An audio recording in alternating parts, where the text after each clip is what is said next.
Assalamualaikum bang. Waalaikumsalam warahmatullahi wabarakatuh. Assalamualaikum. Waalaikumsalam. Cumai Aisbah yang selalu setia menemani live-nya Bang Juma. Baru mulai udah langsung hadir. Assalamualaikum. Waalaikumsalam. Opai. Sadli gimana, udah cair belum? Belum. Sabar aja ya.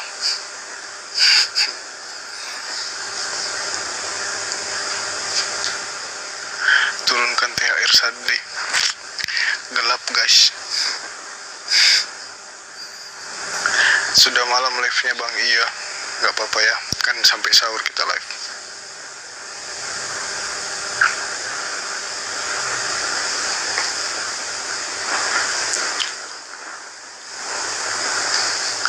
Coba kasih pantun lagi. Gimana mau kasih pantun? Pikiran gelap.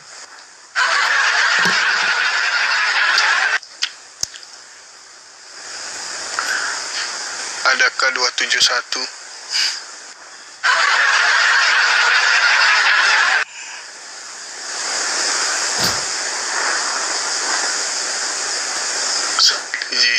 Siap. Fahmi.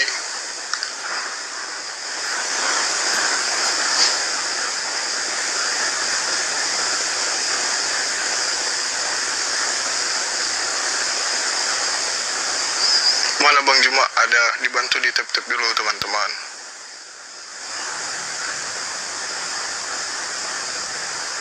Minimal 30k ya.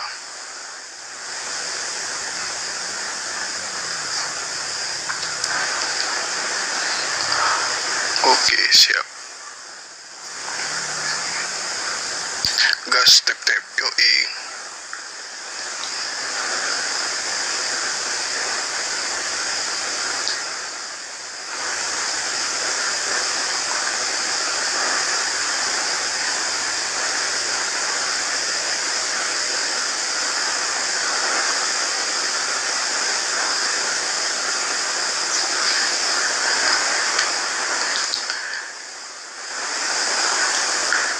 Bang Zuma mana bang? Sabar.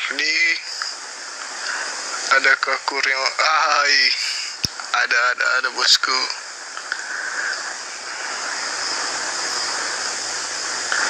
Kundanil makan batagor, oten-oten modal congor. Hai. Dari tadi tunggu-tunggu. Yoi. Ini baru mulai live-nya, jangan lupa di tap-tap teman-teman.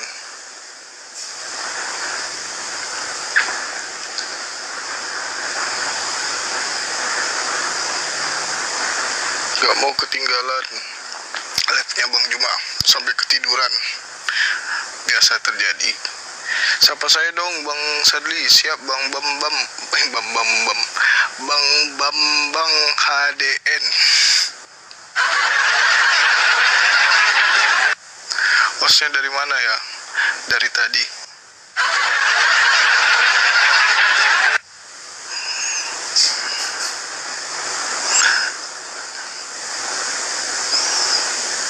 Halo Mbah Sadli, halo juga Mbah. Aku dong disapa host. Baik, Mbak Syifa Sandia Putri Haryanto. Tadi ada akun yang pakai nama Bang. Iya, biasa terjadi. Banyak akun palsunya Bang Juma. Jangan di follow, diblokir aja. Oke, udah 30k. Aku undang dulu Bang Juma ya. Sabar.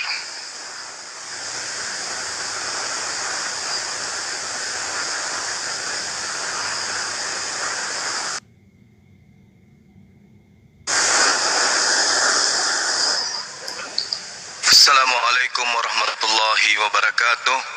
Waalaikumsalam warahmatullahi wabarakatuh Bang. Innal hamdalillah wassalatu wassalamu ala Rasulillah Sayyidina Muhammad ibni Abdillah wa ala alihi wa ashabihi ajmain, amma ba'd. Sahabat yang dimuliakan oleh Allah Subhanahu wa ta'ala, pencipta langit dan bumi, yang maha suci lagi maha tinggi, yang insya Allah kita yang hadir di sini akan mendapatkan berkah dan rahmat pengampunan dari Allah Subhanahu wa Ta'ala.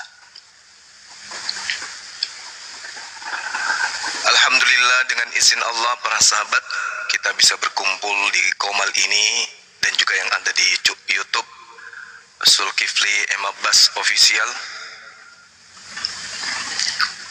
Insya Allah semoga dengan berkumpulnya kita merupakan amal soleh, sehingga kita semua bertawassul dengan amal soleh tersebut, dengan amalan yang kita lakukan, dengan niatan kemudian menyimak diskusi dan materi-materi yang disajikan dengan niat ikhlaskan Allah.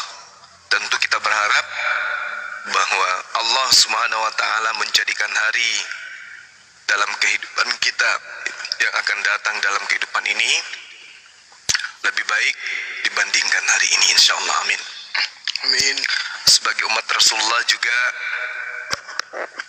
kita tak bosan-bosannya senantiasa mengucapkan salam rindu, ya, berupa salawat kepada beliau. Semoga betapa kerinduan ini bertumbuh dan bersemi kepada baginda Rasulullah Muhammad SAW, hingga kita umatnya senantiasa selalu bersalawat kepada beliau. Ya Nabi, salam alaika. Ya Rasul, salam alaika. Ya Habib, salam alaika. Salawatullah alaika. Jadi sekali lagi saya katakan bahwa mari kita senantiasa berharap perkumpulan kita untuk adanya kita di sini untuk mendatangkan kebaikan kepada diri kita sendiri dan juga kepada orang lain. Amin ya rabbal alamin. Kembali ke host, silakan. Oke, kita udah kedatangan tamu nih. Ada Nathan. Tadi aku jambak. Ya, selamat malam. Selamat malam, Bang. Malam. Ya, Gimana kabarnya, Bang, malam ini? baik saja. Alhamdulillah. Ya. Puji Allah. Apa yang ingin disampaikan, Bang? Kita mulai diskusinya atau ada tema yang ingin Abang tentukan? Yang ingin saya sampaikan,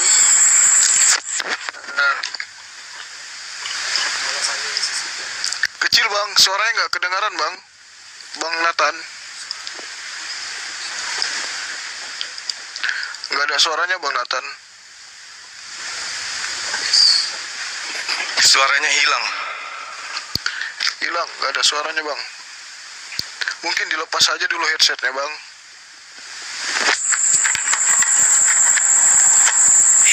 hilang ya. Ya, ini udah aman. Ini aman, Bang. Oke, udah aman. Aman. Ya. Bahwasannya Yesus Kristus itu adalah Yeshua Hamasia. Hamasia artinya Al-Masih, yang diurapi adalah Raja. Raja seluruh bangsa-bangsa dan suku-suku, yang layak kita sembah dan kita puja. Sebab selayaknya seorang raja, bahkan mungkin lebih hebat daripada seorang Habib yang dicium kakinya dan tangannya.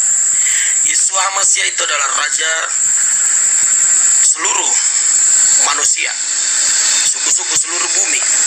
Makanya ketika Yeshua Hamasia datang ke orang Israel, dia ditolak karena menurut mereka Hamasia Al-Masih yang mereka tunggu itu adalah raja seperti Raja David, King David, atau raja-raja yang lain untuk memimpin kesukuan Israel, etnis mereka, menjadi raja bagi mereka.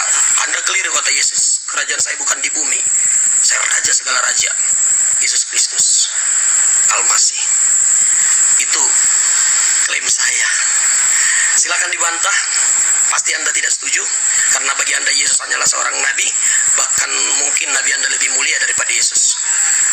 Karena setiap saat Anda menaikkan doa kepada nabi Anda itu. Betul apa tidak premis saya? Silakan dibahas. Oke, baik. Terima kasih Saudara Nathan. Kami menghargai sebagai agama yang berasal dari Barat, yang kemudian menyembah manusia yang dianggap sebagai raja di atas raja, padahal di tempat dia datang menjadi RT aja kagak pernah ya. Itu namanya iman, ya, kepercayaan. silakan aja. Namun pada prinsipnya satu agama dianggap benar bukan hanya karena perspektif baik. Benar itu sudah pasti harus terpola kepada keadaan yang sesungguhnya. Bukan hanya angan-angan, khurafat, hayalan, duga-menduga, dan bukan hanya pepesan kosong yang berasal dari ajaran nenek moyang. Kami menghargai itu, Bung. Izinkan kemudian kami untuk sebagai umat Islam meluruskan pemahaman saudara terhadap Nabi kami yang datang kepada Bani Israel yang hanya merupakan Rasul, di mana beliau di dalam Al-Quran juga menerangkan bahwasanya sosok yang datang kepada Bani Israel ini berupa manusia yang kami sebut Rasul, yang kami sebut Nabi, yang kemudian tidak pernah mengajarkan dirinya bahwa dia adalah Tuhan, tidak pernah mengajarkan dirinya bahwa dirinya adalah raja di atas segala raja. Dia hanya mengatakan bahwa dia sebagai Nabi dan diberikan hikmat berupa ketetapan yang kemudian diajarkan kepada Bani Israel, muridnya. Namun demikian, Nabi kami ketika datang kepada Bani Israel ini, itu ditolak oleh orang-orang yang ada di sekelilingnya. Mereka membuat makar, berupaya untuk membunuhnya. Lalu kemudian pencipta langit dan bumi yang kami sebut Allah itu menyelamatkan dari upaya makar yang dilakukan oleh orang-orang Yahudi dan sekutu-sekutunya pada masa itu. Berjalan waktu kemudian muncul orang-orang yang menjual tragedi penyaliban itu ke barat, dalam hal ini Roma dan Yunani. Roma menerimanya, lalu mengedit-editnya, mencocok-cocokkan dengan agama nenek moyang mereka, yaitu agama paganisme dan Helenisme, sehingga muncullah agama yang disebut Kristen. Itu yang kami pahami. Kemudian berlanjut masa, muncul Islam kemudian meluruskan pitnahan-pitnahan Roma Yunani terhadap Nabi kami ini, bahwa Nabi itu bernama Yesus dan kemudian adalah Tuhan. Di dalam Al-Quran diterangkan bismillahirrahmanirrahim, inni abdullah atani al-kitaba wa ja'alani nabiyan. Nabi Isa alaihissalam, sesungguhnya aku ini adalah hamba Allah, kata beliau dalam Al-Quran. Dia memberiku ketetapan berupa hikmah dan dia Allah menjadikan aku seorang nabi. Dan ini masih kita temukan kemudian dalam kitab saudara. Ya, maksudnya dari hasil penyelidikan yang dihasilkan kemudian oleh penulis kitab saudara itu menceritakan catatan-catatan penting ini. Lalu kemudian 30 detik terakhir sebelum Anda sanggah, Yesus di dalam kitab saudara Yohanes 17 nomor 8 jelas sekali mengatakan bahwasanya firman yang menjadi cakupan pengajarannya semuanya telah disampaikan kepada muridnya Bani Israel, bukan Kristen. Kristen di luar pagar. Di dalam kandang, Yesus mengatakan semuanya telah kusampaikan kepada mereka, mereka telah menerimanya dan mereka percaya bahwa engkaulah yang telah mengutus aku.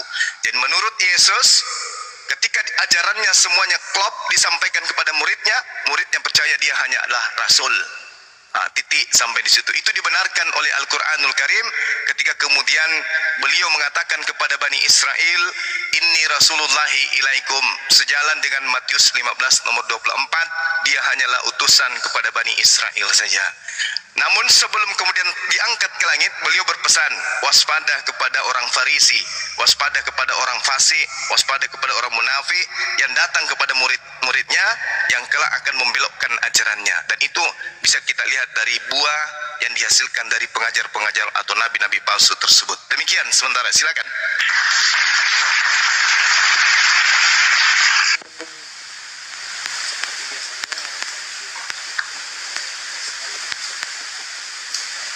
Suara nggak kedengaran. Suaranya, maaf, suara saya kedengaran? Cek. Halo? Ya, aman. Cek. Ya, silakan. Udah aman. Aman ya? Ya, betul. Oke. Kembali Bang Juma selalu dengan caranya mengangkat ayat Alkitab dan menafsirkannya dengan mengatakan bahwasannya Yesus Kristus itu, Kristen itu adalah ditawarkan oleh Barat, dijual segampang itu. Keimanan sebenarnya tidak bisa segampang itu. Anda membuat asumsi atau polemik yang seperti itu, tapi silakan itu akan Anda. Sedikit karena saya memulai dengan kata Mesias tadi atau Al-Masih. Jika kalau mau jujur, kenapa perlu ada Al-Masih atau Mesias bagi kita?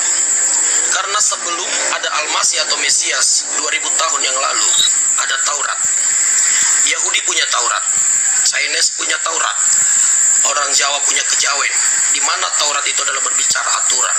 Aturan itu berbicara, makanya Paulus mengatakan ketika engkau melakukan Taurat, engkau hidup di bawah tudungan hukum Taurat. Sama seperti saya di satu rumah, di rumah A, maka hukum yang saya lakukan adalah peraturan di rumah A. Ketika saya pindah ke rumah B, maka hukum yang saya lakukan adalah hukum di rumah B. Dan Paulus mengatakan Taurat itu adalah dosa. Sama seperti orang Yahudi ketika tidak melakukan Taurat, maka dia ada hukumannya, ada karma, ada sial. Ketika dia tidak melakukan dengan tepat sholat 3 waktu atau 5 waktu, jika dia melanggar, dia dapat hukuman. Taurat itu adalah hukum yang ada kepada suku Israel, Bani Israel. Demikian halnya juga bani-bani suku-suku lain. Ketika Menara Babel ketika ada berdiri dibangun untuk supaya orang ingin berjumpa Tuhan, di sana bahasa tercerah berai, ada jadi orang Arab, ada jadi orang Israel, dan Tuhan memilih Israel. Dan semua suku-suku punya Taurat.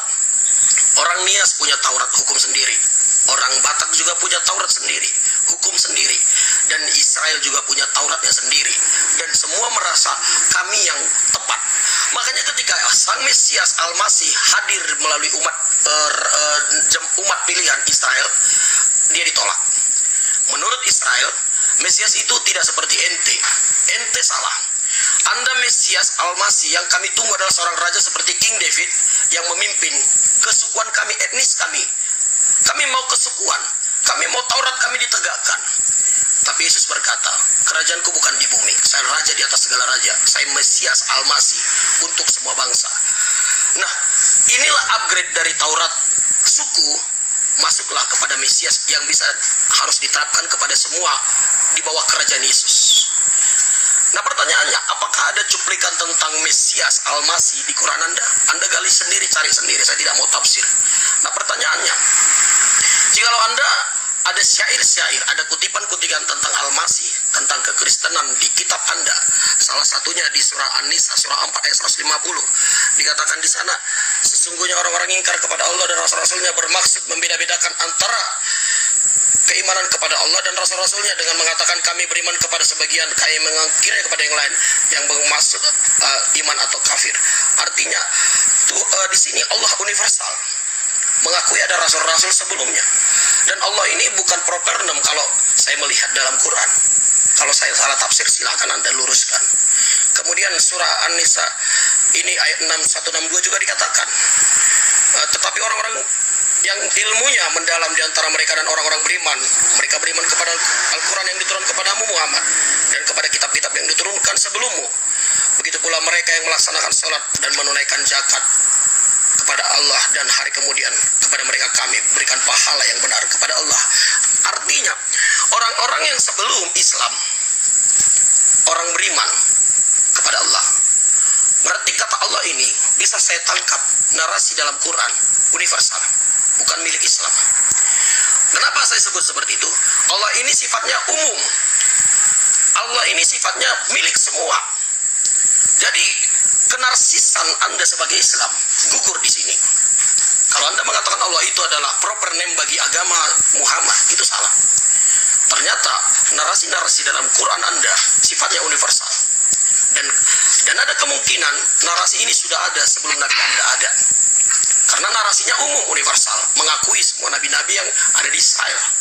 Nah, jadi bisa disimpulkan ketika Anda memang di abad ke-6 kembali menaikkan hukum Taurat Yahudi, Anda coba bangkitkan kembali lewat Muhammad Nabi yang Anda akui, sehingga Taurat itu Anda coba pelihara. Pertanyaannya, Paulus mengatakan tidak akan ada seorang pun selamat karena Taurat, karena Taurat itu hukum. Jika Anda tidak lakukan dosa, makanya perlu kita seorang Mesias, raja yang baru menjelang akhir zaman. Ada perintah baru, ada kasih Kristus, ada ajaran Kristus di bawah sang panji-panji, sang raja yang baru, Mesias Yesus Kristus. Silakan. Oke, baik. Saya menghargai ya iman saudara, hanya saja mohon maaf, Anda tidak bisa kemudian membuktikan ke kita bahwa harusnya sebagai narasumber dari Kristen membuktikan bahwa Kristen ini adalah agama yang betul-betul berasal dari Yesus. Itu yang kami tidak temukan. Malah melanglang buana ke Al-Quran yang sama sekali tidak mampu menolong ajaran Kristen ini. Saya di awal mengatakan agama Anda itu dari Barat. Harusnya saudara saya membuktikan bahwa saya salah. Agama kami dari Yesus, gitu ya. Menyembah Yesus itu ajaran dari Yesus. Mengambil kitabnya orang Yahudi dalam bentuk terjemahan Yunani itu adalah ajaran Yesus. Ibadah hari Minggu itu adalah Yesus. Menjadikan Paulus sebagai rasul itu adalah Yesus. Menjadikan surat-surat Paulus 14 surat itu adalah legitimasi dari Yesus. Tidak bersunat adalah ajaran Yesus. Makan babi adalah ajaran Yesus. Harusnya Anda fokus di situ.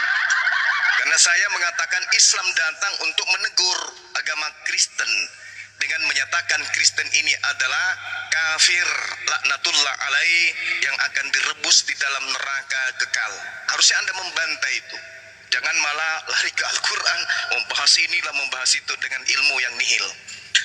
Al-Quranul Karim datang kemudian menjelaskan Nabi kami yang datang kepada Bani Israel, yaitu Nabi Isa alaihi salam, datang mengajarkan dirinya sebagai utusan Tuhan, sebagai rasul Tuhan. Pengikutnya menerimanya. Pengikutnya menerimanya.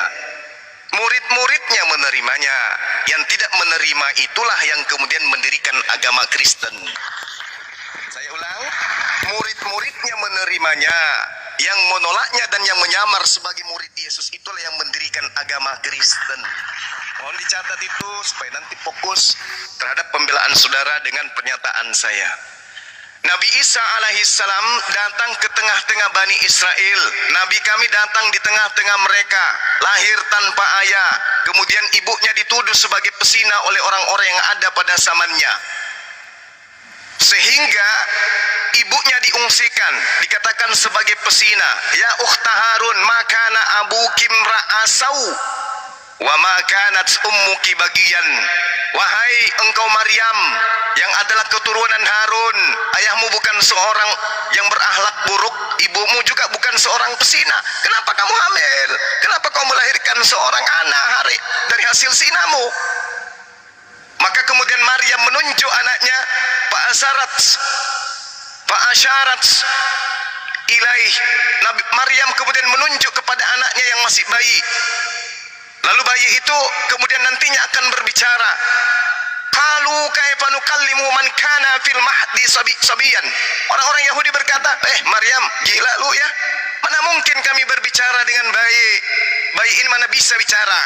Intinya kamu itu sudah melakukan maksiat. Tiba-tiba bayi itu berbicara, Inni Abdullah, wahai kamu yang menuduh ibuku, aku bisa berbicara, aku ini hamba Allah.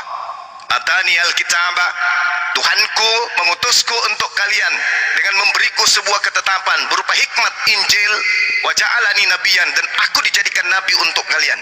Itu pengakuan Nabi kami kepada Bani Israel. Kristen belum ada di situ. Tragedi ini Kristen belum. Kristen nanti muncul ratusan tahun, puluhan tahun, minimal 40 tahun di Antioquia baru muncul kemudian. Wa ja'alani mubarakan aina ma kuntu. Tuhanku mengutusku menjadikan aku seorang nabi dan rasul untuk Bani Israel yang dikasihi dan diberkati dimanapun aku. 10 menit. Untuk diluruskan loh, kenapa main report? Untuk diluruskan tuh pemahaman kalian oleh Bang Zuma. Ayolah. Baru juga akunnya kembali hari ini. Engkau dong. Astagfirullahaladzim. Teman-teman, jangan lupa di tap-tap teman-teman sama love orange-nya nih. Bon, aku bantu dulu Bang Juma ganti akunnya. Oke. Jadi Sudah ada. Oke, lanjut. Oke, udah ada Bang Juma.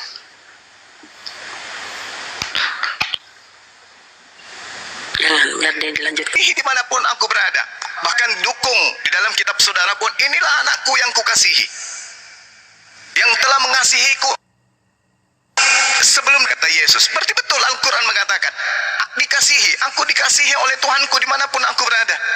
Dan ini hanya terjadi kemudian di dalam Islam, pembelaan Nabi Isa alaihissalam terhadap ibunya.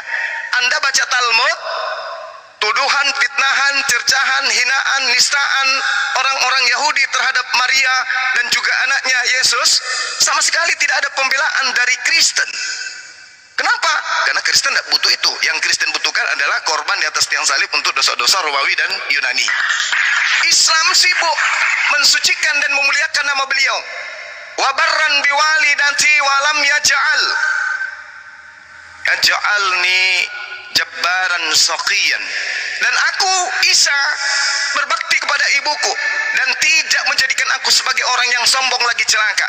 Islam mengembalikan kemuliaan beliau yang sholat dipitnah, terkutuk, mati terkutuk dan seterusnya, itu dikembalikan kemuliaan. Di Bible, Yesus tak pernah sekalipun diceritakan memanggil ibunya dengan panggilan ibu, mama, umi, mami, enggak pernah. Yesus selalu memanggil dengan panggilan apa? Perempuan, wahai perempuan, gunaika, wahai perempuan. Tak pernah sekalipun Yesus memanggil ibunya dengan panggilan mama atau panggilan ibu, panggilan matera. Tak ada, cari, tak akan pernah Anda temukan. Kenapa Kristen tidak butuh itu? Yang Kristen butuhkan korban mati, kita dosa dihapuskan. Itu yang dibutuhkan Barat. Tapi kalau Islam meluruskan segala fitnahan Talmud terhadap Nabi kami yang datang kepada Bani Israel. Nah, permasalahannya sekarang adalah Islam datang meluruskan fitnahan orang-orang Farisi terhadap Nabi kami. Yang dikatakan mati terkutuklah, menebus dosa manusialah, itu fitnahan yang dilakoni kemudian oleh orang-orang Farisi dan dijual kepada Barat, dan Anda imani sekarang. Itu bisa kita buktikan berdasarkan Bible itu sendiri. Tak akan pernah Anda menemukan keinginan Tuhan untuk menumbalkan utusannya, nabinya, rasulnya. Tak ada itu. Bahkan Tuhan di dalam perjanjian lama mengatakan hanya orang yang beriman, berpercaya kepada Dewa Molok lah yang menjadikan manusia sebagai korban. Nah, ini disifati oleh agama saudara. Makanya saya katakan Kristen ini adalah agama paganisme yang dinikahkan dengan agama Hellenisme. Dewa turun menjadi manusia, setengah dewa. Itulah Tuhan kalian. Jadi Islam meluruskan ajaran Kristen yang dihasilkan dari ajaran orang Farisi. Kita lihat pengakuan Yesus. Matius 17:8. Segala firman yang engkau berikan kepadaku telah aku sampaikan kepada muridku, bukan kepada Kristen. Dan muridku percaya dan mereka telah menerimanya, dan muridku percaya bahwa aku adalah Rasulullah. Aku adalah utusan. Yohanes 11:42. Di situ sangat jelas dikatakan kemudian oleh Yesus bahwa semua pekerjaan yang dia sampaikan di tengah-tengah Bani Israel, pekerjaan itu endingnya kemudian adalah agar orang yang ada mengelilingi Yesus itu percaya kalau Yesus itu adalah Rasul. Saya bacakan, ini pengakuan Yesus. Aku tahu bahwa engkau selalu mendengarkan aku, ya Tuhan, ya Bapa. Tetapi oleh karena orang banyak yang berdiri di sini mengelilingi aku. Sayangnya pada saat Yesus dikelilingi, pada saat itu tak ada pendeta di sana, tak ada pastor, apalagi jemaat gereja, apalagi jemaat-jemaat seperti saudara Nathan, itu tak ada. Orang banyak yang mengelilingi aku di sini, kata Yesus. Aku mengatakan kepada mereka yang mengelilingi aku ini supaya mereka percaya. Aku mengajarkan kepada mereka supaya mereka percaya. Percaya apa? Percaya bahwa engkaulah yang telah mengutus aku. Jadi Yesus hari demi hari mengajarkan ajarannya kepada Yahudi, kepada Israel, kepada Bani Israel, supaya mereka percaya. Percaya apa? Yesus adalah Rasulullah. Titik. Tak ada tambah, tak ada pengurangan. Nah, kalau Kristen muncul belakangan, oh Yesus itu raja, Yesus itu Tuhan. Yesus itu ajaran yang muncul dari orang-orang Farisi. Tolong tekankan di situ, Bung, Saudara Nathan, buktikan bahwa agama Kristen ini adalah ajaran yang Yesus bawa. Karena Nabi kami yang datang kepada Bani Israel itu mengajarkan kaumnya supaya menjadi Muslim, bukan menjadi Kristen. Supaya mereka percaya bahwa engkaulah yang telah mengutus aku. Kalau dalam bahasa Islam, supaya orang Yahudi percaya bahwa Yesus adalah Rasulullah. Itu. Nah, sekarang tolong buktikan ke kami bahwa Nabi yang datang ke tengah-tengah Bani Israel itu justru mengajarkan menjadi Kristen. Sampai 2 hari sebelum kiamat, saya yakin Anda tidak akan pernah bisa menemukan itu. Silakan.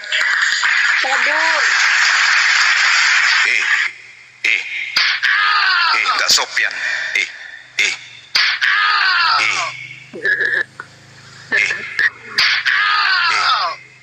Maaga ko tuh.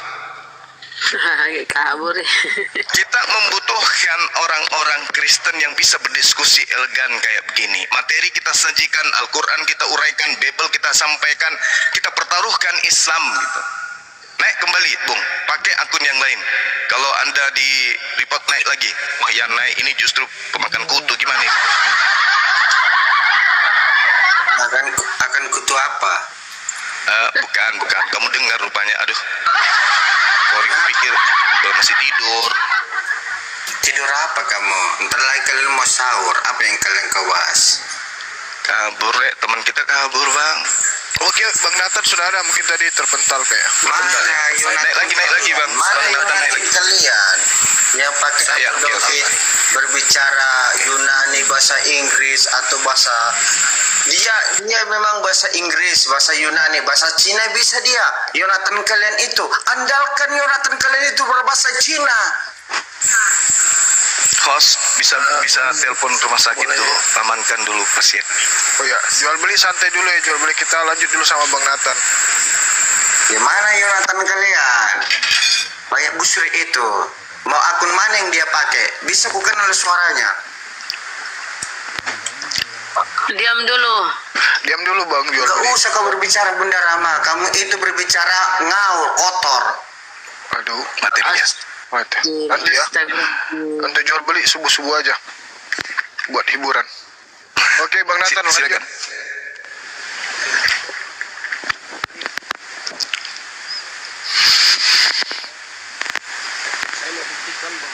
Teman-teman di bawah nggak usah main report ya, teman-teman.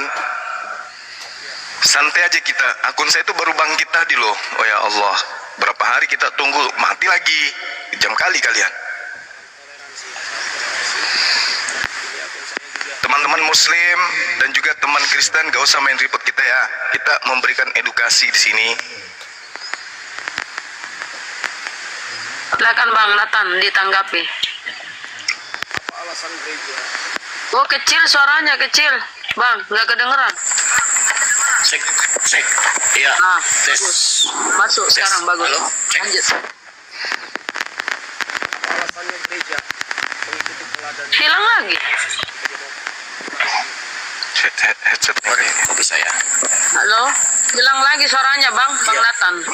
Ya bagus sekarang ada. Lanjut. Oke, lanjut. Ya, oke. Kita mengikuti teladan Yesus ketika memecahkan roti dan dia berkata dia akan mati dan pada hari yang ketiga bangkit. Pada saat kebangkitannya tepat hari Minggu, makanya kita beribadah hari Minggu. Dan dia berkata, inilah roti yang turun dari surga dalam Yohanes 6 ayat 50-51. Inilah roti yang turun dari surga, barang siapa makan daripadanya ia tidak akan mati. Akulah roti hidup yang telah turun dari surga. Jikalau seorang makan dari roti ini, ia akan hidup selama-lamanya. Dan roti ini kuberikan, itu ialah dagingku yang akan kuberikan untuk hidup dunia. Ini secara teori memang sulit dibuktikan, tapi secara iman ini bisa dibuktikan. Iman kami tidak main-main dan tidak abal-abal. Makanya ketika kami perjamuan kudus ada mujizat terjadi sampai detik ini. Itu yang pertama tentang hari Minggu. Kemudian, kenapa kita mempercayai Yesus? Bahwasanya Yesus adalah hakikat ilahi yang nyata ke dunia ini. Bahwasanya Yesus adalah wujud Elohim yang disebut putra tunggal Allah. Artinya putra tunggal, bukan yang dilahirkan secara jasmaniah, tapi yang bersumber daripada Elohim, Hasim. Karena dia bersumber daripada Elohim, makanya dia layak menjadi raja segala bangsa, Mesias Al-Masih. Manusia biasa tidak akan bisa menjadi raja segala bangsa. Hanya Mesias yang bersumber daripada Elohim lah yang layak disebut memiliki kebesaran di bumi dan di sorga. Hanya dia satu-satunya, tidak ada yang lain. Makanya disebut putra tunggal Allah. Dan dia berkata dalam kitab Yohanes pasal ayat 10 ayat 7. Maka kata Yesus sekali lagi, aku berkata kepadamu, sesungguhnya akulah pintu kepada domba-domba itu. Yesus mengatakan, akulah pintu. Dialah pintu satu-satunya untuk sorga. Kemudian Yohanes 11 ayat 25, jawab Yesus, akulah kebangkitan dan hidup. Barang siapa percaya kepadaku, ia akan hidup walaupun ia sudah mati. Ada garansi ketika kita percaya kepada Yesus Kristus dan tunduk kepada dia sebagai Raja dan Mesias, kita mencium tangannya sama seperti mencium tangan Habib atau mencium kakinya, maka kita akan mendapat kebangkitan dan hidup yang kekal. Ini Yesus yang berbicara, ini perkataan dari Yesus sendiri. Kemudian Yohanes 13 ayat 13, kamu menyebut aku guru dan Tuhan, dan katamu itu tepat, sebab memang akulah guru dan Tuhan. Tuhan di sini adalah Tuhan daripada segala yang hidup, Raja di atas segala raja, Mesias Al-Masih. Kemudian Yohanes 9:5, selama aku dalam dunia ini, aku adalah terang dunia. Terang itu berbicara kehidupan, life. Hanya Tuhanlah memberikan kehidupan, tidak ada manusia selain Tuhan. Dan Yesus berkata itu. Kemudian itu keimanan kita. Dan ini dibuktikan, tidak abal-abal keimanan kita. Ini dibuktikan dengan kuasa Roh Kudus. Ketika kita beribadah, kita merasakan Tuhan. Ketika kita berada, kita merasakan damai sejahtera Tuhan. Mukjizat terjadi. Ada kuasa Tuhan bekerja dalam setiap ibadah-ibadah kita hari Minggu maupun hari Sabat, terserah. Kemudian saya sedikit mengkoreksi Anda tentang Quran. Coba Anda renungkan, Anda pikirkan. Di abad ke-6, jikalau memang Quran itu adalah suatu wahyu yang istimewa, saya justru melihatnya tidak istimewa. Abad ke-6 memang sudah ada perdebatan antara ajaran-ajaran Unitarian seperti Saksi Jehovah yang menolak keilahian Yesus. Itu sudah ada abad ke-3, abad ke-4, bukan hanya Islam di abad ke-6 yang menyerang Bible. Jadi sepertinya narasi dalam Quran Anda isinya adalah serangan-serangan kepada doktrin-doktrin arus utama gereja. Serangan-serangan ini seperti apologet, melakukan penyerangan-penyerangan secara sendi-sendi doktrin Kristen yang diserang. Dan ini sungguh janggal sekali jikalau ini dilakukan oleh Elohim, pencipta langit dan bumi, melakukan serangan-serangan apologet. Ini selayaknya saya katakan dari pandangan saya sebagai menilainya, ini sepertinya adalah narasi-narasi kutipan-kutipan yang ada di abad itu. Dan kalau Anda bertahan ini adalah wahyu Allah, itu iman Anda. Saya menghargai. Salam toleransi ya.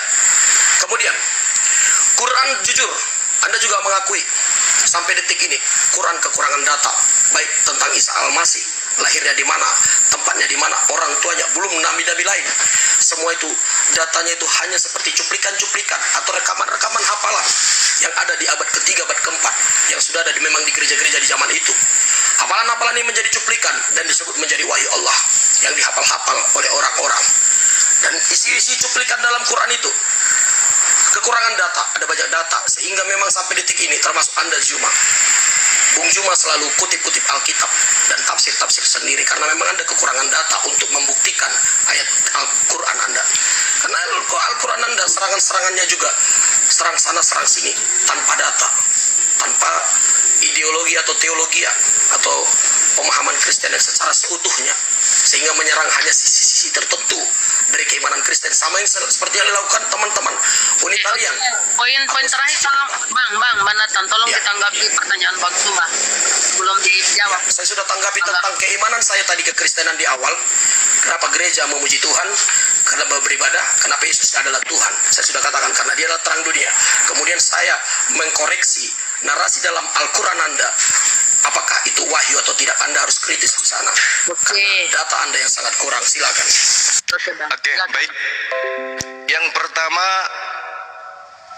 saudara sedikit pun tidak memberikan benang merah tersambungnya antara pengajaran Yesus dengan Kristen. Catat itu. Lagi-lagi masih masuk ke Al-Quran. Dengan ilmu yang minim, ingin mengetahui dan mengorek Al-Quran. Nanti akan saya ajarin ya. Jadi pernyataan saudara, roti, daging, terus kemudian bermujizat, putra tunggal, Mesias, pintu untuk ke surga, kebangkitan hidup, Yesus guru dan Tuhan, terang dunia, apalagi saya tambahin lagi, Mesias, Kristus, apalagi banyak pokoknya. Silakan Anda jadikan itu sebagai sandaran untuk menuhankan anak orang. Silakan aja. Tapi anak ini ketika datang di tengah-tengah Bani Israel, upayanya supaya dia dikenal sebagai rasul. Aku tahu bahwa engkau selalu mendengarkan aku. Tetapi karena orang banyak yang berdiri di sini mengelilingi aku mengatakan kepada mereka supaya mereka percaya. Supaya mereka percaya bahwa aku ini adalah Utusku. Rasul. Yesus datang kepada muridnya, kepada bangsa di mana dia diutus, berusaha siang dan malam untuk supaya orang percaya, supaya dirinya ini diimani sebagai apa? Rasul, utusan. Anda berusaha meyakinkan orang-orang supaya orang menuhankan Yesus. Itu nggak bisa, nggak cocok. Itu cocok di gereja. Tapi kalau Anda mau di depan umat Islam mengajarkan doktrin Anda, itu nggak cocok. Kenapa? Kami lebih paham Bible. Yesus mengatakan kemudian di dalam pengajarannya bahwasanya segala firman, jadi yang Anda sebutkan tadi, Yohanes 13:13, Yohanes 19 nomor sekian, dan semua yang Anda ucapkan itu, semua itu Yesus lebih dulu ajarkan. Sebelum Anda lahir 2000 tahun silam, Yesus sudah sampaikan ke murid-muridnya. Dan apa keinginan Yesus dan apa tujuan Yesus menyampaikan semua itu? Bahwa akulah terang dunia, akulah guru dan Tuhan, akulah kebangkitan dan hidup, akulah Mesias, akulah. Apa tujuan Yesus mengajarkan itu? Tujuannya agar muridnya percaya dia adalah Rasul. Di sini yang Anda harus sambungkan benang merahnya. Yesus setengah mati siang malam mengajarkan agar dipercayai sebagai Rasul. Kristen muncul dari barat mengajarkan penginjilan kemana-mana agar orang percaya, tertipu untuk menyembah Yesus. Gak nyambung. Yesus dengan seabrek apa yang dilakukan, dengan gelar-gelarnya, dengan mujizat-mujizatnya, hanya ingin dikenal sebagai Rasul. Catat itu. Catat. Yesus mengatakan di dalam Yohanes 5 nomor 36. Ini kesaksian beliau. Dan kami tidak bisa dibodohi. Kesaksian Yesus jauh lebih valid dari ucapan-ucapan gereja sedunia. Saya ulang.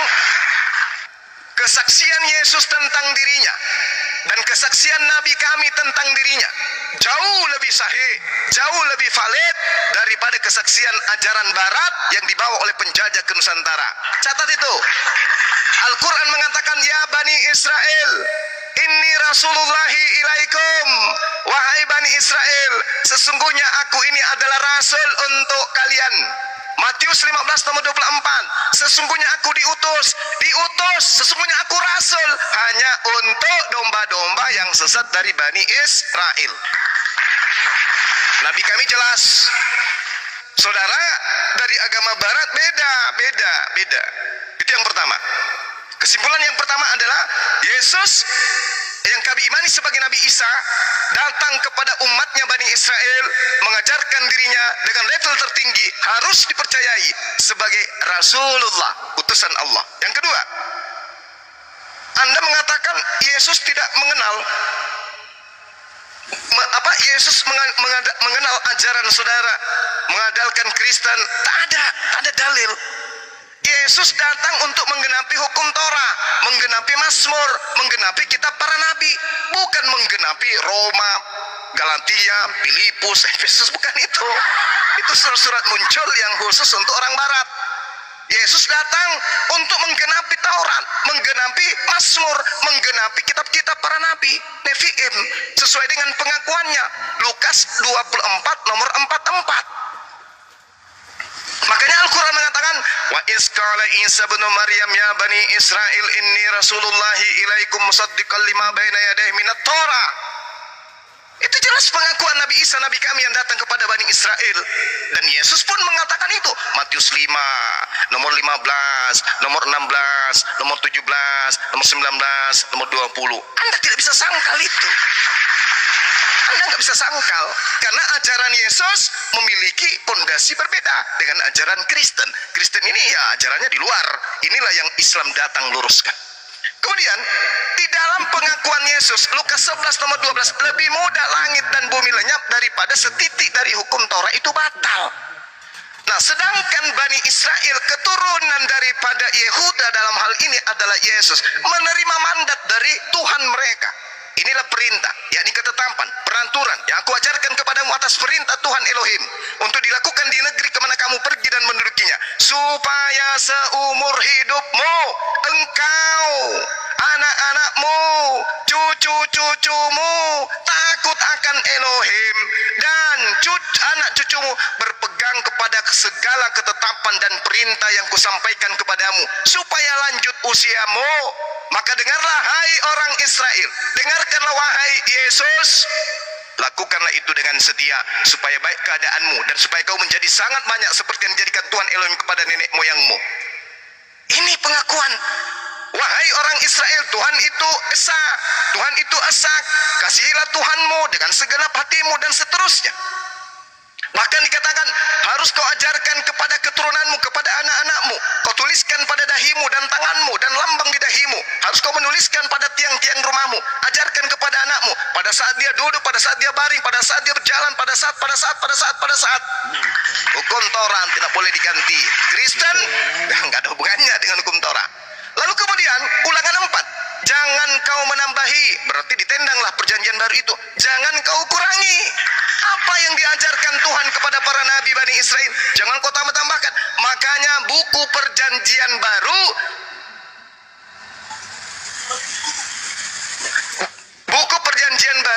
itu tidak boleh masuk ke Yerusalem, tidak boleh masuk ke rumah ibadahnya orang Yahudi, karena itu hanya dianggap sebagai mantra-mantra. Boleh Anda baca kitab Talmud. Oke ya. Nah, kemudian terakhir yang poin ketiga, Al-Quran itu kekurangan data. Wow,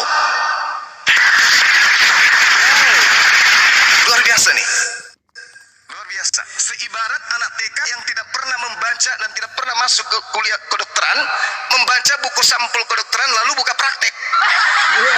Justru Al-Quran itu kelebihan data, sampai buku yang dianggap suci oleh orang Kristen keteteran.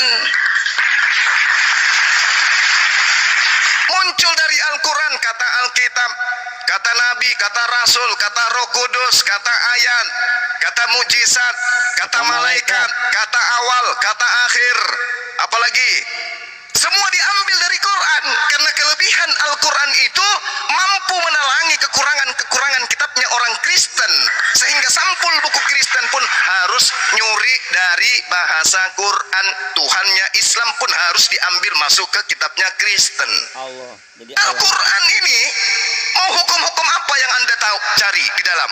Warisan, pernikahan, tata negara, kemasyarakatan, apalagi pernikahan, pendidikan, politik, ekonomi, semua lengkap. Sementara di kitab saudara syarat nikah aja kagak ada. Ayo, jadi gak bisa Anda hanya bermodalkan congor membahas tentang Al-Quran. 3 poin ini sudah saya katakan kepada saudara, tak ada yang menyentuh esensi kebenaran. Saya hanya minta kepada saudara saya nih, saudara Nathan, tolong tunjukkan korelasi antara ajaran Yesus dengan ajaran Kristen. Itu aja. Konsen di situ, konsen. Nanti saya bantu untuk menyadarkan Anda bahwa Kristen itu ajaran barat dan tidak ada hubungannya sama sekali dengan Yesus. Tak ada hubungannya sedikit pun, kecuali menggenapi nubuatan tentang nabi-nabi palsu yang dijanjikan sebagai penghuni neraka oleh Yesus. Itu ada, itu tepat, itu Kristen, dan tak ada yang lain.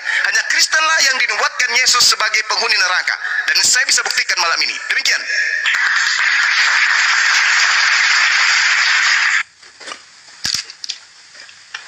Silakan, Nathan, silakan. Langsung yang saya ingat 2 poin. Yang pertama, Yesus utus.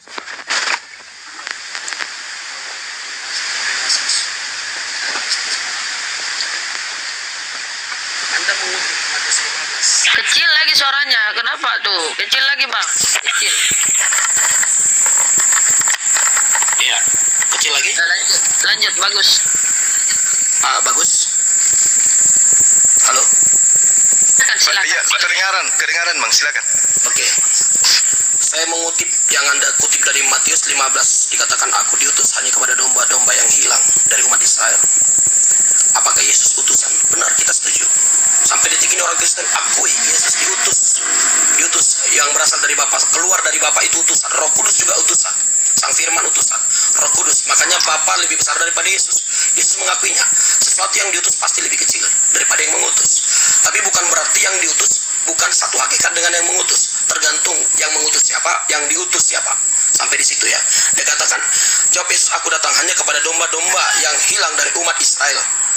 Ayat ini terjadi kepada perempuan Kanaan. Perempuan Kanaan itu dianggap kafir. Orang Yahudi yang Anda sekarang ini juga adopsi di luar Islam itu kafir. Orang Yahudi yang pertama melakukan itu. Di luar Israel itu kafir, termasuk orang Kanaan.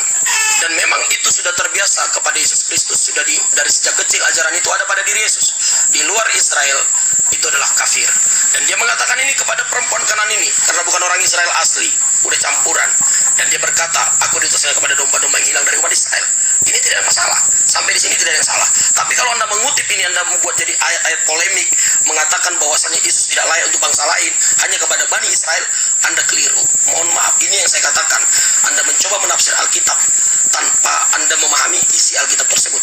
Di ayat sebelumnya itu adalah perempuan Kanaan yang bukan Israel memohon, anak Daud kasihanilah aku karena anaknya menderita dan kerasukan setan. Kemudian Yesus berkata, aku bukan diutus untuk ente. Kemudian dikatakan, bahkan dikatakan di sini anjing. Dia dikatakan anjing. Kata perempuan itu benar. Tapi Yesus menjawab, ayat yang ke-26-nya dalam Matius 15. Tapi Yesus menjawab, tidak patut mengambil roti yang disediakan bagi anak-anak dan melemparkannya kepada anjing. Bayangin, wanita ini disebut anjing lagi. Pertama tadi dikatakan dia kafir, yang kedua dia dikatakan anjing. Tapi saudara, apa yang terjadi? Ternyata Tuhan Elohim hanya menguji Yesus Kristus, Sang Raja, Sang Mesias, Sang Al-Masih, hanya menguji iman wanita ini sampai seberapa kuat dia mempercayai Tuhan Yesus sepenuh hati apa tidak. Ternyata ujian iman itu berhasil. Dan ayat 28 ayat ini menjelaskan, maka Yesus menjawab dan berkata kepadanya, hai ibu, besar imanmu.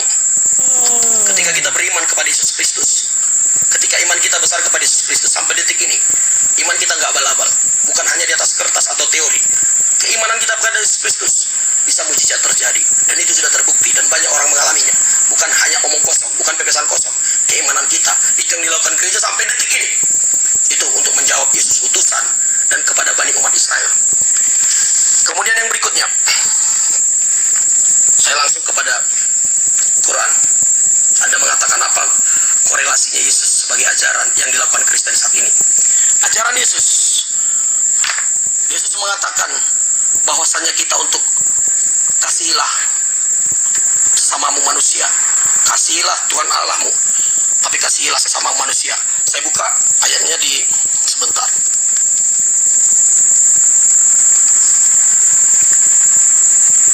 Ya, mohon maaf sebentar saja. Korelasinya Bang ya, ingat pertanyaannya Bang Zuma. Korelasinya ajaran Kristen dengan apa disampaikan Ya, Yesus. ajaran dengan korelasinya ya. Dalam Matius 54 dikatakan, ayat 43, kamu telah mendengar firman kasihlah sama manusia, bencilah musuhmu. Ini berbicara Taurat, ayat 43. Karena memang Taurat itu hanya untuk etnis kesukuan. Makanya Taurat itu memang hanya diperkhususkan. Seperti saya katakan tadi, orang Jawa punya kejawen khusus untuk mereka. Taurat mereka ada. Tapi ayat 44 dalam Matius 54 berkata, kasihilah musuhmu dan berdoalah bagi mereka yang menganiaya kamu. Yesus mengajarkan kasih, dan itu yang dilakukan gereja sekarang. Dan ini bisa saya buktikan. Negara-negara yang ideologinya Alkitab, negara-negara itu pasti maju dan penuh kedamaian. Anda boleh cek negara-negara yang di sana ada hak asasi manusia, ada ideologinya, ada orang-orang. Tapi mungkin Anda tidak akan menemukan bahwasanya negara atas nama Kristen, tidak akan ada, bahkan di Roma sekalipun. Tapi di sana orang-orangnya telah ada firman Tuhan, ada ideologi, ada kasih dalam dirinya.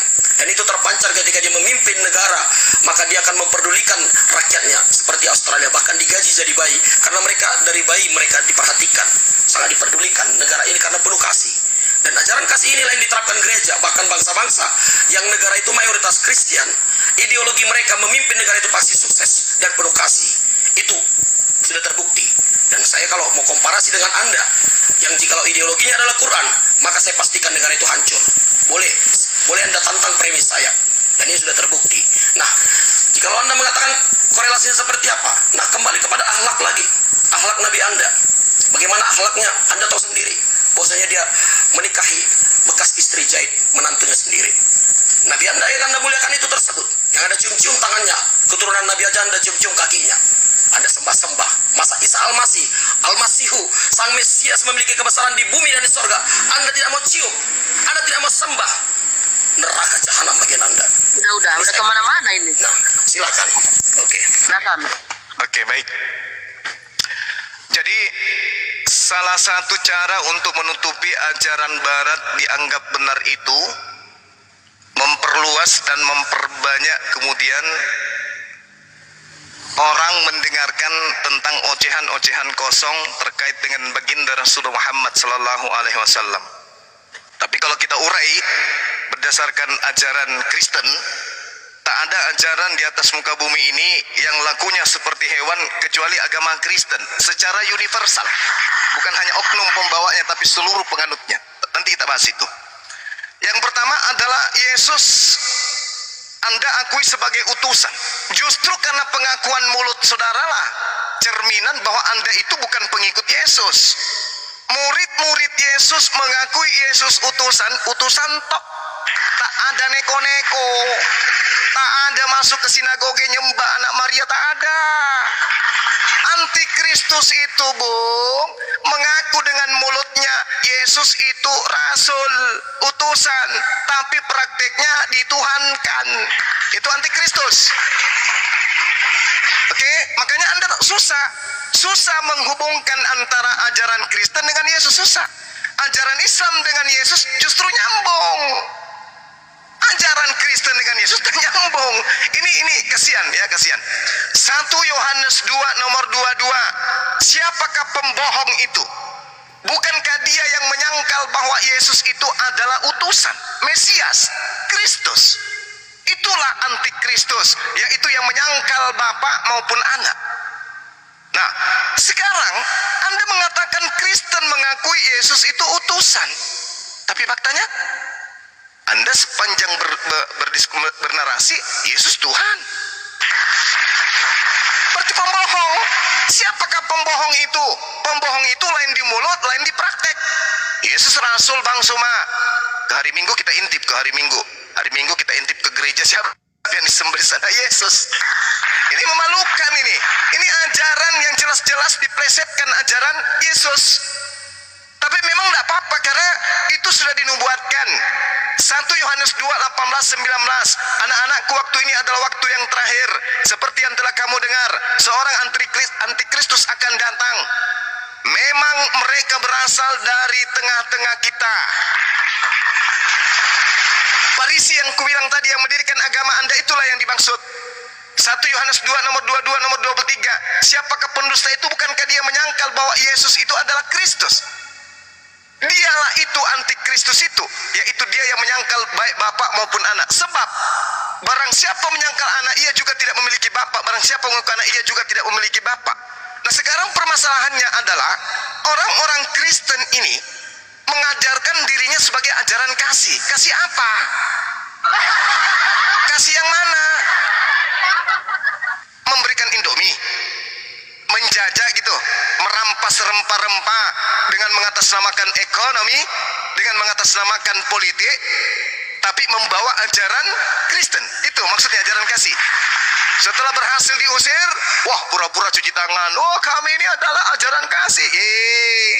Kuburan 40 jiwa korban ada di seluruh Indonesia. Dan agama yang dibawa adalah Kristen. Rumah ibadahnya bernama gereja. Tuhan yang mereka jual namanya Yesus. Buku kitabnya diterjemahkan ke dalam bahasa Islam, bahasa Quran, Alkitab. Gak bisa cuci tangan kalian itu, gak bisa. Anda mengatakan di mana ada ajaran Islam sebagai ideologi hancur? Yang menghancurkan siapa? Yang membuat propaganda di dalamnya siapa?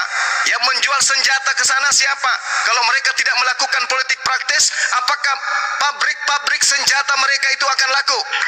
Kalau dia tidak melakukan praktik adu domba, apakah mereka bisa mengambil dan merampas, mencuri minyak bumi yang ada di negara Islam tersebut? Lihat Iran, lihat Irak, lihat Kuwait. Siapa yang menghancurkan? Agama yang mayoritas penduduknya penyembah Yesus. Jangan Anda mengatakan di sana ada produksi senjata. Seluruh senjata yang digunakan negara untuk berperang itu diproduksi di negara yang Tuhannya Yesus. Catat itu. Catat baik-baik. Ya, hanya di Indonesia yang senjatanya menggunakan bambu runcing mengusir penjajah yang beragama Kristen. Nah, lalu kemudian Anda mengatakan ajaran kasih. Yang mana ajaran kasih itu? Yang mana? Satu hal yang mesti Anda pahami. Tak ada satu pun dari Bible yang bermanfaat untuk negara ini. Satu pun. Sila yang ada di dalam dasar negara semua disadu dari Al-Quran. Dasar negara ini semuanya diambil dari Al-Quran. Tak ada diambil dari Bible. Tak ada satupun. Mengisi kemerdekaan ini yang ada di Indonesia ini, negara yang kita cintai ini, tak ada satupun unsur yang dihasilkan dari Bible. Tunjukkan saya satu dalih dalam Bible yang bermanfaat untuk negara ini. Satu aja. Saya miskin narasi untuk itu. Tak pernah saya menemukan ada satu ayat dalam Bible yang bermanfaat untuk negara yang kita cintai ini. Tak ada satupun. Pahami itu ya? Tunjukkan sebentar. Kemudian Anda berbicara mengenai ajaran kasih. Bung, kasih itu bukan mengelus-elus rambut bagi-bagi Indomie. Datang bencana orang dimurtadkan. Bukan. Yang dimaksud kasih itu menurut ajaran para nabi, baca Ulangan 11 nomor 1. Kasih kepada Tuhan adalah taat kepada Taurat.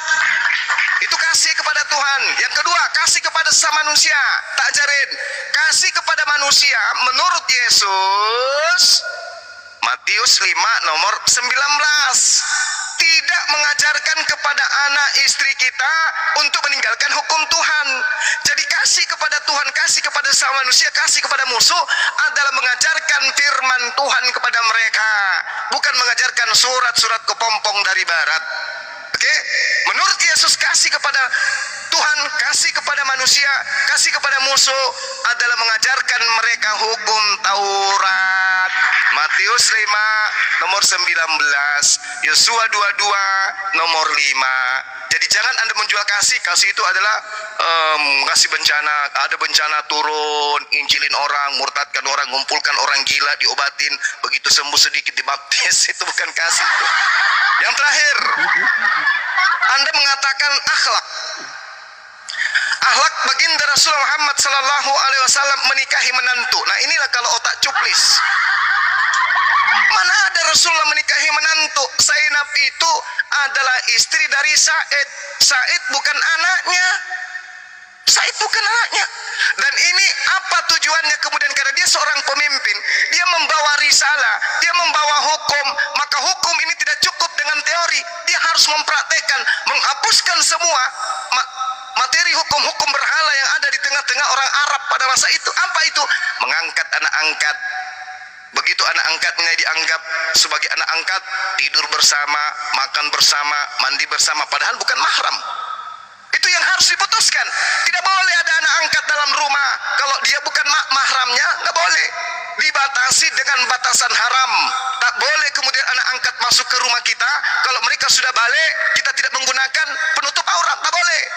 Maka diputuskanlah pada masa itu, tak ada anak angkat. Tak boleh kamu mengangkat anak orang sebagai anak kandung. Tak boleh. Itu harus diputuskan. Maka Rasulullah mempraktekkan itu dengan menikahi mantan istri dari Said yang adalah anak angkatnya. Akhirnya apa yang terjadi? Sejazirah Arab tak pernah lagi melakukan anak angkat kayak begitu. Kenapa? Karena di dalam Islam, aurat itu adalah satu hukum yang harus dipertanggungjawabkan di hadapan Allah. Berbeda dengan agama saudara. Nah, kalau berbicara mengenai akhlak, Bung, dari segi turunnya pertama kali kemudian agama saudara diawali dengan pembunuhan. Rasulnya mengawali dengan penganiayaan, lalu kemudian merambah kepada Yunani dan Romawi. Lalu kemudian Anda lihat, saya minta kepada saudara pertanggungjawabkan ucapan saudara bahwa berbicara mengenai akhlak dan akidah, tolong tunjukkan risalah kehidupan Paulus layaknya Rasulullah dari usia 1 hari sampai 63 tahun. Hari kedua, hari ketiga, hari keempat, hari kelima, hari keenam, hari ketujuh, tahun pertama, tahun kedua, tahun ketiga, tahun keempat, sampai usianya 63 lengkap di dalam risalah kenabian beliau. Beliau lengkap di dalam riwayat kehidupan beliau. Di kitab beliau itu muncul kemudian di dalam pengajaran umat Islam. Semua hari demi hari tertulis tentang beliau, tak ada yang kosong sedikit pun. Tolong sajikan kisah Paulus dari usia bayi sampai dia kanak-kanak, sampai dia remaja, sampai dia dewasa, dia ngapain aja. Saya mau tahu akhlaknya seperti apa dia, supaya dibandingkan dengan akhlak Nabi kami. Begitu juga Lukas. Lukas usia anak-anak, usia remaja, usia dewasa, usia tua, ngapain aja. Begitu juga Markus. Tolong tunjukkan supaya seimbang. Karena kenapa? Orang tua Paulus, bapaknya, mamanya aja kita tidak tahu siapa bapaknya, apalagi kelakuannya. Paulus tidak tertulis kelakuannya seperti apa. Pada usia dia 13 tahun, pada usia dia 12 tahun, pada usia dia 15, dia ngapain aja. Bisa jadi dia maling, bisa jadi dia pemerkosa, bisa jadi dia psikopat, bisa jadi dia pedofil. Apa yang bisa membuktikan bahwa tidak? Mana cerita hidupnya? Mana sejarah kisah hidupnya? Tunjukkan ke saya mau baca. Ada? Nehi merica ketum berjahe. Anda tidak akan pernah menemukan itu. Nama bapaknya aja kagak diketahui siapa, apalagi risalah kehidupannya, apalagi riwayat kehidupannya. Jangan sampai dia penjudi, tukang peminum tua. Jangan sampai, karena sejarah hidupnya tidak tertulis. Tentang Rasulullah, apa yang Anda cari? Semua lengkap di dalam kitab tentang sejarah perjalanan hidup beliau sejak dia lahir sampai dia mendapatkan risalah kenabian, kerasulan, sampai beliau wafat. Lengkap. Jadi apapun bisa Anda baca di sana. Tapi tentang Paulus, tentang Markus, tentang Lukas, tentang Yohanes, tentang Matius, apa yang bisa kita tahu? Sedangkan Tuhan Anda saja, Yesus, usia 13 tahun sampai usia 29 tahun, kita tidak tahu. Oke? Jadi jangan Anda bandingkan. Lihat barat sana, lihat barat. Bagaimana kelakuan mereka? Kita nggak bisa bedakan mana ayah, mana ibu, mana anak, mana saudara. Tak ada akhlak, tak ada perilaku, tak ada moral. Coba lihat. Anda lihat aja. Dan lihat negara-negara yang paling tinggi kemudian penyakit AIDS-nya dari mana? Penyakit kelamin LGBT-nya dari mana? Penyakit kelamin itu asalnya dari mana? Apa agamanya? Apa negaranya? Kitabnya apa? Dan seterusnya. Negara-negara miskin di dunia.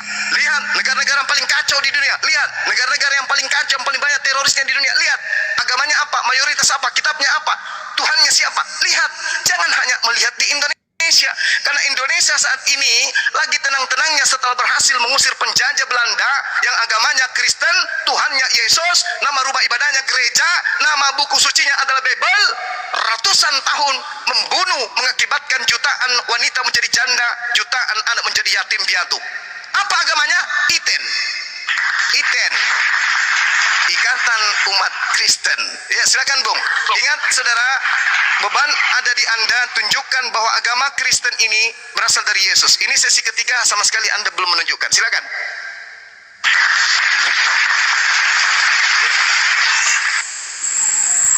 Oke. Apa suara saya kedengaran? Kedengaran. Oke. Jadi sebenarnya dari awal saya sudah tunjukkan korelasinya bagaimana kekristenan dengan kasih. Anda tidak terima, terserah Anda. Oke. Jadi saya langsung kepada keilahian Yesus ya. Keilahian Yesus yang Anda pertanyakan, bahwasannya Yesus Kristus itu di dalam kami orang Kristiani, kenapa Anda mengatakan tadi utusan? Saya mengutip bahwasanya kita juga setuju Yesus itu adalah utusan. Dalam Yohanes 8 ayat 42 berkata, kata Yesus kepada mereka, jikalau Allah ada bagi Bapamu, kamu akan mengasihi aku, sebab aku keluar dan datang dari Allah. Ini ayatnya. Yesus adalah utusan, keluar dari Bapa. Makanya mengatakan Bapa lebih besar daripada aku. Makanya tergantung siapa yang diutus dan siapa yang mengutus. Bapa mengutus Sang Firman, mengutus bagian daripada dirinya. Itu keimanan kami. Dan bukti keilahian Yesus dalam kehidupannya ketika dia menjadi manusia. Yang pertama, kita bisa melihat dalam Yohanes 10:11 dikatakan, aku adalah gembala yang baik. Gembala artinya memberi hidup untuk domba-dombanya. Berarti secara tidak sengaja dia mengutip Mazmur 23 ayat 1 yang mengatakan Tuhan adalah gembalaku. Tuhanlah gembala. Matius 23 ayat 11. Kemudian Yesus menerima penyembahan. Yesus mengampuni orang berdosa. Dan Yesus berkata, aku adalah hakim. Dikatakan pada ayat yang ke Yohanes 5 ayat 27. Dan ia telah memberikan kuasa kepadanya dan menghakimi, karena ia adalah anak manusia. Yesus memiliki kuasa menjadi hakim. Jadi iman kita akurat untuk mempercayai keilahian Yesus. Dari perkataannya, dari